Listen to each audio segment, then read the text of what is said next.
سوال کرتے ہیں امام صاحب نماز کے بعد بہت چھوٹی دعا مانگتے ہیں۔ ہم چاہتے ہیں کہ نماز کے بعد امام صاحب لمبی دعائیں کیا کریں تاکہ ہم بھی ان کے ساتھ دعا مانگ سکیں۔ دراصل مسئلہ یہ ہے کہ نماز کو مختصر کرنے کا حکم دیا گیا ہے اور نماز سلام کے بعد ختم ہو جایا کرتی ہے، اور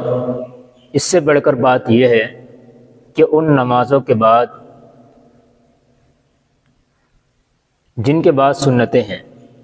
زیادہ لمبی دعا نہ کرنی چاہیے۔